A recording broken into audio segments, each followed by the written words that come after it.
Okay, so this isn't usually my type of program, but being as though it had something to do with Ryan Murphy, I said I'm going to give it a shot. So let's talk about 911. And I'm like, come on through, Cookie. I'm going up on my soapbox. That's basically it. Let's talk about drag and all its forms.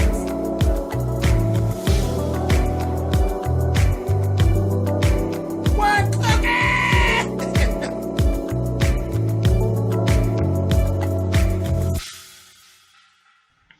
Hey guys, thanks so much for clicking on the video. This is my review for Season 1, Episode 1. This was actually the premiere episode of 911. As I said before, this is not my type of program. I'm not a cops and robbers, first responders kind of. That's just not my thing, really. Now, I'll do the scandals and I'll do the how to get away with murder, all that kind of stuff. But this little stuff here, this is not my thing. But it had to do with Ryan Murphy, so I said, you know what, I'm going to go ahead and give it a shot because I like the way he writes. I like the way he puts things together. I like the way he tells the story. And again, I was right. I had actually forgot that the show was debuting last night, and then I got a message from Kelly Love to tell me to go ahead and check it out. You all know Kelly Love. Love Diva 269. If you're not signed up for Love Diva 269, go to his channel, check him out. He is fucking hilarious. But yeah, he asked me, are you doing this? Get your ass over here. And I was like, I DVR'd it. So here we go. Let's talk about 911. Okay, so the first person we meet, I'm not real sure of her name, but she is a 911 operator. Beautiful redhead woman, and she basically is dealing with her mom. Her mom lives with her. Her mother has Alzheimer's disease, and she's in the progressed states, and she's actually staying with her at her house, so it's very, very trying. Been there, done that. I've dealt with older person in the house who actually goes down that road, and it's very, very tumultuous. It's very, very draining. So I kind of could see where she was with that. So she has all that going on, and then to do the job that she does, that's like a recipe for something horrible. So she, like I said, is a 911 operator. Basically, she kind of tells you how it kind of goes. Because the first thing we see is a case where a kid hit his head on a diving board at a home pool and basically is in the midst of drowning. He's drowning. Basically, his mother got him out of the pool. She has on the side of the pool. He's turning blue. She calls in first responder. She gets our girl. She's basically talking her through starting to do CPR on the boy. And that's what she was saying. This is one of the bad parts, is that you don't always get to see what the outcome is, because as soon as the help shows up, they basically hang up. And that's what it was. She was like, right. I mean, she's, you're right there in the angst of all of it. And then the next thing you know, the phone line just goes dead. But they did save the boy.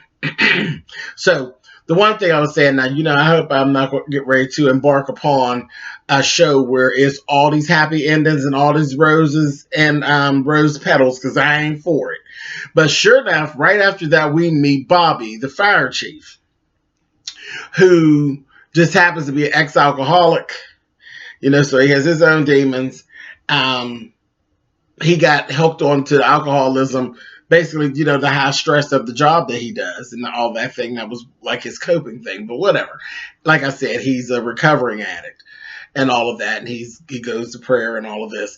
Well, we met him in the midst of an emergency where he basically went, and there was a girl two junkies that got all had at, and this whore and took up there and think that she got wings. She thinks she R. Kelly. And she could fly. She get her ass up there on the thing. He climbs up there and he's trying to talk her down. And she turned around and gave a Lipton tea plunge from the top, baby, and gave clack, and her ass was tore up. I said, now see, that's Ryan Murphy. See, Ryan kind of writes things like he don't really sugarcoat things. Ryan Murphy will kill everybody in the series and keep it moving. See, I have respect for that. I like that kind of shit. Kill them all. Kill them all. So, and that's the reality of things. All 911 calls do not turn out good. That's the reality of things. So I said, I think I'm going to like it here. So that was that. So that's how we met Bobby. Next, we meet Buckley. Buckley is a young firefighter. He is the last of the crew of firefighters that we actually see in the show. He's the last one to be hired. He is a disrespectful, hot dick little twink is basically what he is. And he basically meets this girl on an app, and he's going through just abusing his position. He meets some girl on a dating app, and his exchange is fire hose is his handle and all of that. And he tracks her down in the fire truck, so she's all like, oh yeah. And then the next thing you see, he bones her in the fire truck, and she's giving, oh, is that why they call you fire hose? Mess. Real cheesy, but this is what he gives. He's just out of pocket. He shows back up to the place, and Bobby, the fire chief, is telling him, you are a hot ass mess. A hot ass mess. You need to get yourself together, get your life together, because you're going to mess around and somebody's going to die at the hands of you and your bullshit if you don't get your shit in order. So he's like, yeah, okay. Well, at the moment that happens, there's a call. They were getting ready to eat dinner, and there's a call. They got to all jump up and go. We also met, there's an Asian firefighter, just cute little Asian guy. He's so funny. He has this girl. She's like a nice looking girl, and his whole thing is he's like, I really talk to her, and I get her engulfed in the things that I do at work. That's what she kind of likes about me, but I can tell she kind of thinks I'm boring. So that's kind of his little candor. He's just a lame. So they go for the call.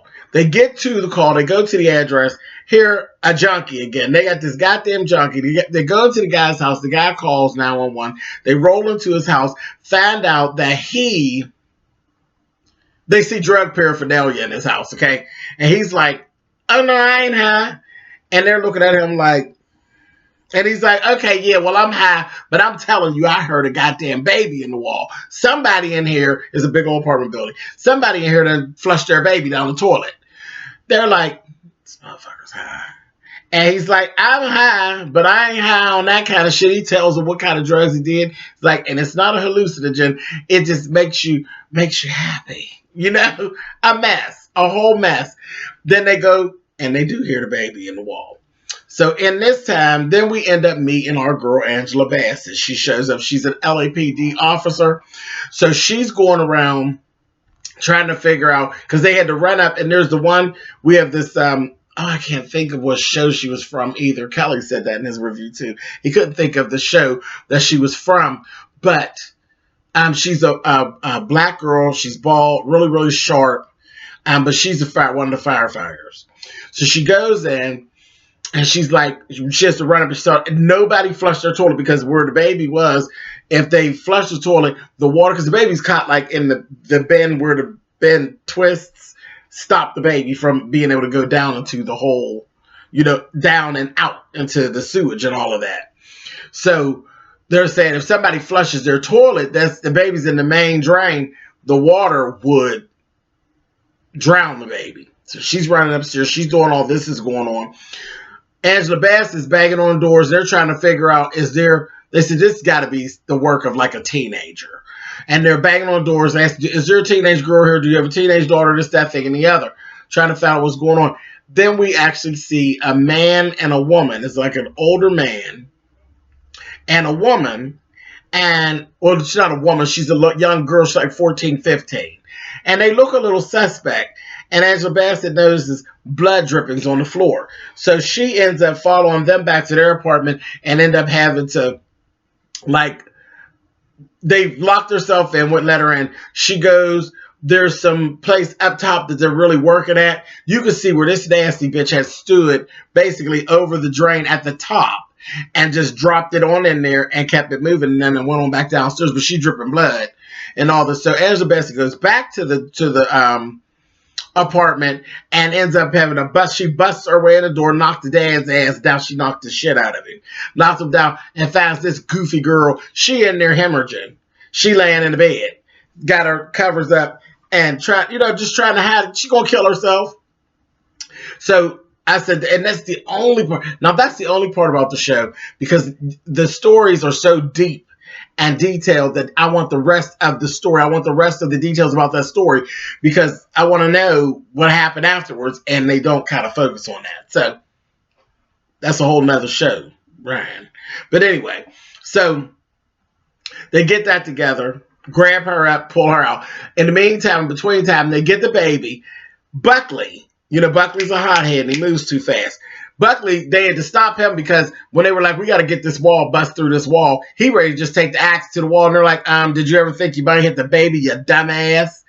So they get the baby. They end up, putting gel into the tube and cutting the pipe down and actually sliding the baby out. And Buckley grabs the baby, and then that's when you can actually see his fireman stuff kick in. And he's like, he's so engulfed and he's so invested in saving this baby.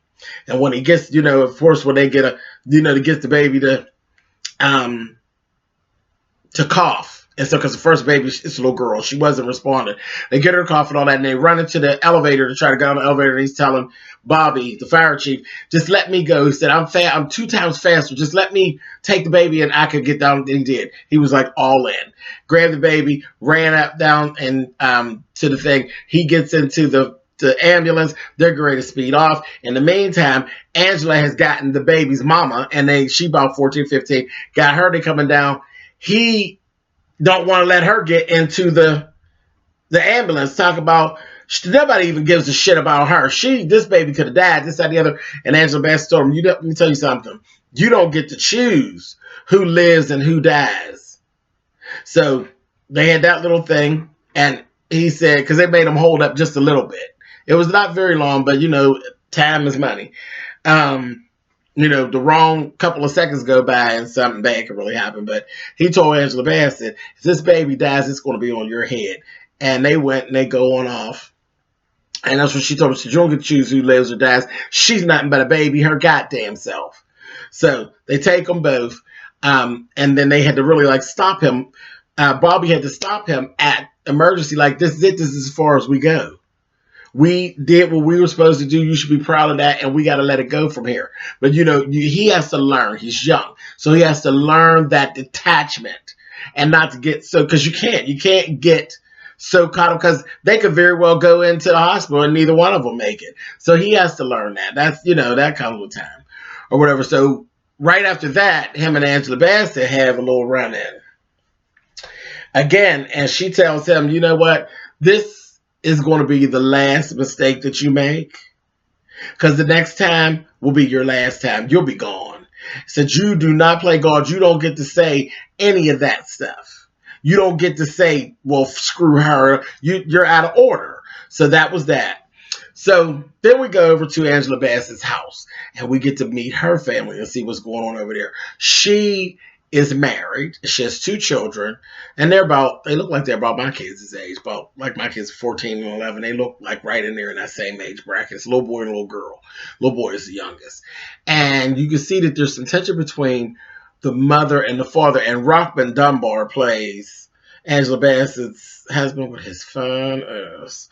But here it is. They've been holding something back from the kids. The kids are saying, are y'all getting divorced because y'all ain't getting along? And we just want one of y'all to come to bring your parent to work day because y'all can't even stand to be in the same place and it's awkward for other people.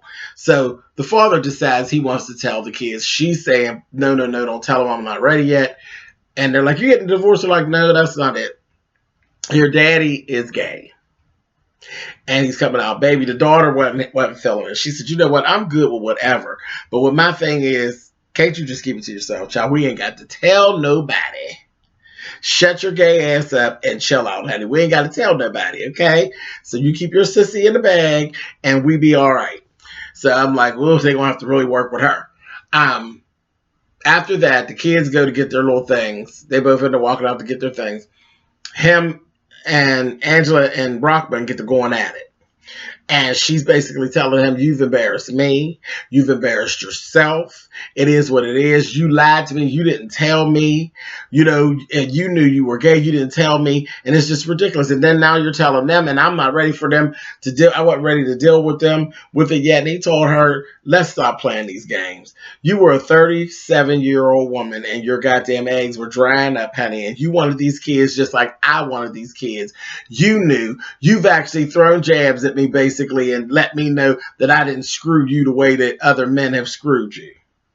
I said, oh, this is a mess. So I guess that we need to delve more into this. Yeah. So y'all both playing games with each other. Y'all was both playing games with each other. I said, oh, so I want to know more about that little situation. And that was that. Okay, so then we get the last call. No, next to the last call. There's one more call. We get a call from a girl who's telling 911 operator, I can't breathe, he's choking me. She said, who, bitch, you choking you, child? And she's like, my snake. Child, they go over to the house. She got this albino python baby. Got her. Just a good thing she had her phone in her hand when he got her. He had her. He was choking the shit out of her. Y'all know I hate snakes. I told y'all before. I hate anything that moves like that. So he was choking her out. They get to the house. The little Asian guy that is a firefighter, he's like, y'all are on y'all own with this one. I don't fucking do snakes. And that bitch had them everywhere. There were all kind of snakes in there. I said, baby, I'd have been gone. I wouldn't have went. She would have been choked out. You understand? Because I'd have been, as soon as I heard the first baby, I'd have been gone. No, ma'am. But they get her in there. They fight with time. So do we call PETA? Do we call this one? Do we call that one? What way we could, maybe we could stick the snake with, like a tranquilizer and that take him down. But how long will it take? And would that jar the snake to actually really just snap the bitch's neck? Which all that would have been fine with me. Because if you play with snakes, you get what you get. They're worse than dogs. Dogs, you can kind of see in their behavior when they're going to turn on you. A snake, you don't know they're going to turn on you until they got you wrapped up and your motherfucking head is about to pop off. Then you realize, oh, I think I fucked up. But anyway, he had her down on the floor, choking her good head off. And baby, that's when Buckley moves fast again. He's like, we ain't got time for this shit. And he took the damn axe and chopped the snake's goddamn head off. No questions asked. He let her have it. And her head fell on the bed, Annie. That bitch had nerve actually had an attitude that her snake was dead. See, I'd have took the damn axe and gave that bitch the second chop. It would have been choomp choomp. Two of them. Stupid. But anyway, he sits up and he says, told the Bobby, the fire chief, told her, you'll be getting a call from PETA and the animal control board. All these motherfucking snakes and shit in there, bitch. So again, that was that. Then Buckley and her flirting back and forth. She said, oh, well, thank you so much. He gonna say, he looking at her all googly eyed. She looking at him all starry eyed and stupid. And said,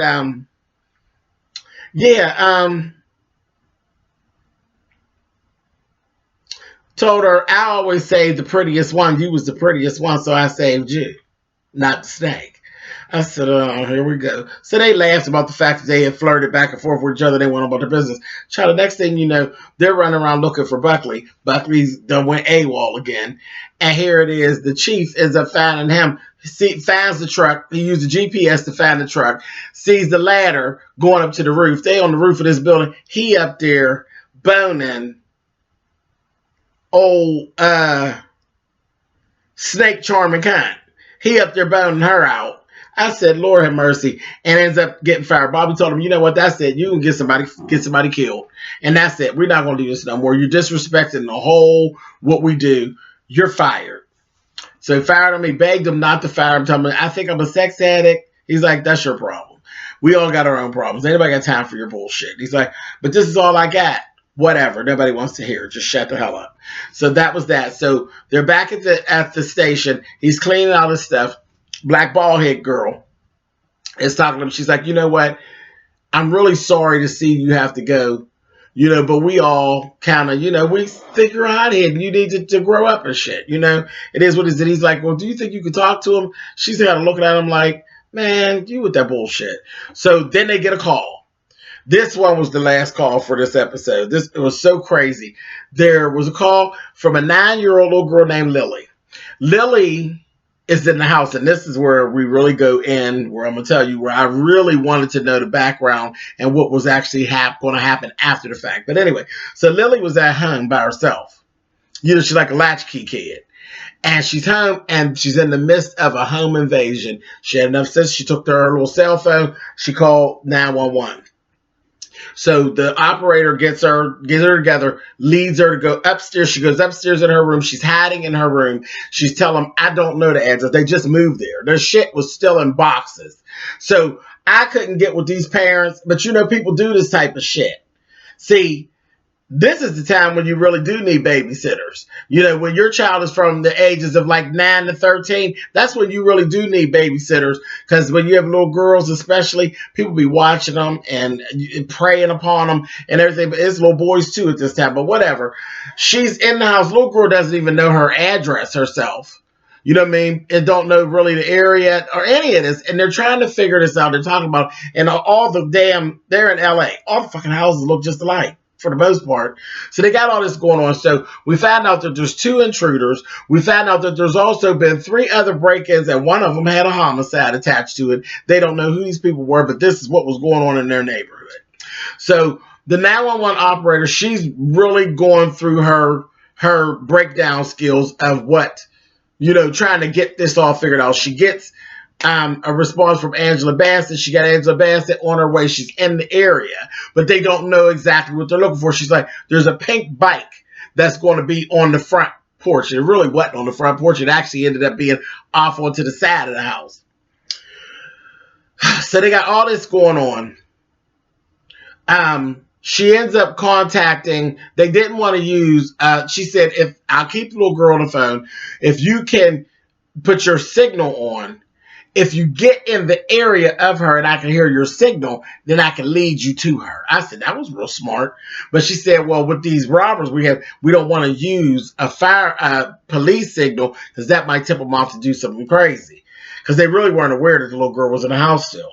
So they're moving on. So then Angela Bassett has an idea. She contacts the black bald-headed girl that is a fighter.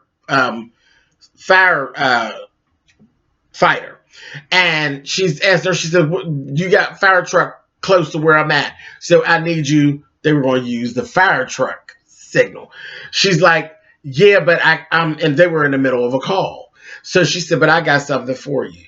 She calls Buckley on his personal cell phone and sends Buckley, because he was still there packing his shit. So he hits it and goes on to the thing. He run down, they go through all this, and I was like, so in at this point, said, y'all are doing this shit. And it was the 911 operator. Child, it was just doing too much, child. When all this was going on, I had already started crying, right? Whatever, don't judge me. So when they got that, it's like, okay, come on, cool. So then they're going, then the little girl needed ass whooping, because the little girl, they got all this together. They finally kind of figure out where it is. Angela Bassett got her gun out. She's coming up to the house. She has Buckley is like across the street, because they said, oh, it's just the fire engine, so they ain't paying attention. Well, at this time, the little girl then got her ass and walked downstairs, because it took a few minutes. She's like, don't hang up, Lily. She's coming downstairs. She then eased herself downstairs. She gonna go make a run for the door and runs right into the goddamn intruders. So now they got her ass, and she running, and she drops the phone, and the one guy kept calling the other one's name Petey. He's like, stop saying my goddamn name. There's a kid in there. She got a goddamn phone. So they chased her down. They get her like Home Alone. She drops her phone, and you can hear the 911 operator hollering, Petey. She gets his attention, and she tells him, listen, I am 911 operator. She gives him her name and all that. She says, what I'm going to do here, she said, I'm telling you, this is senseless. Don't do anything else. I'm going to help you to escape from the cops, but I need you to leave that house right now and leave the little girl alone. That's the bargain. Leave the little girl. Fuck all that other shit that's going on. Leave the little girl, and I'm going to lead you out so you can get away from my people that I've actually set. She said, you got exactly 2 minutes. She's to lead him down. She's like, she walk down to the back door. There's this, there's that. She's steadily telling him. He's like, how in the hell are you seeing this? She said, I have a floor plan for that whole place where you're at. I can see exactly what you can see. She said, I'm giving you a chance to get away. And he's like, why would you do that? She said, I don't give a shit about you. I give a shit about that 9-year-old. She said, now you take that back wall and you're going to jump that back wall and you're going to get away. You got 2 minutes. So he takes the little girl and stuffs her into the closet. And then he goes, and him and the little guy that's with him, they go and they make this run for the back door. And as they run to the back door, they end up running into Angela Bassett, and she got them at gunpoint. So they're standing there, and she telling them, stop this, that, and the other. He takes the little goofy guy that was with him and pushes him into Angela Bassett, and he was going to make a break. He didn't make a break. He runs back in the house and grabs the little girl out of the closet. So it was all tense. And it was all shit. And they have this exchange going back and forth. He goes out the front door. He got the little girl. He's standing there. And him and Angela Bassett got this thing going. He takes the little thing. Buckley's standing there. He takes the girl. By this time, Buckley had grabbed the mother because the mother had showed up at this point. Don't know what's going on, but she shows up. Buckley snatches her and says, don't go in the house right now because they're in the front house. So she can't even tell what's going on. Grabs her, takes her across the street. When the guy comes out with the daughter, Buckley and the mother are standing there. He takes the little girl, pushes her down. The mother runs and grabs the little girl. And she has the little girl. They're kind of like standing in the middle of the street. She jumps up and runs to her mother. He runs and he had a motorcycle. That's how he got it there. He comes out with this motorcycle, but in the midst of him having the motorcycle, he got this gun. And Angela Bassett's like, take cover, run and move. He literally goes to shooting at them and shooting at Angela, and she's getting ready to shoot back at him. And Buckley moved fast and went up on top of that goddamn fire truck and got that water and hit that damn fool. That bike hit the tire of that bike. It sent his ass sailing all the way over into the goddamn neighbor's yard. He was so discombobulated when he hit the ground. He still had the gun in his hand, but he couldn't function. He was fucked up. And Angela Bassett grabbed him up and she, locked him up, this, that, thing, and the other. So they got that together. And of course, I was like a mess at this point. So we had all that going on. And that was that. Back at the ranch, Buckley ends up getting his job back. Bobby decides to give him his job back because Angela Bassett had good things to say about him. Because when she seen him, she was like, "Oh God, this is who you sent me." He's like, "I was available," So he got his job back. All was cool for right then, and that's how they ended the first episode. First episode was everything. Actually, when I've been watching this show being advertised, literally, I seen the advertisement and I said, I'm just hoping it's not going to be a corny cops and robbers show because, like, all this good stuff, is all going to probably be throughout the whole season. But it's not. Everything you saw in the first commercial was all in the first episode. So we can't go nowhere but up from here. I said, Ryan Murphy, you better do this shit here. So I really like this. I will definitely be watching this every week, and I will be reviewing this. So y'all tune in. I'll be on this. Thank you again to Kelly Love. If y'all haven't signed up for Love Diva 269, go on over there and subscribe. Yeah. All right. I'll talk to y'all later. Bye.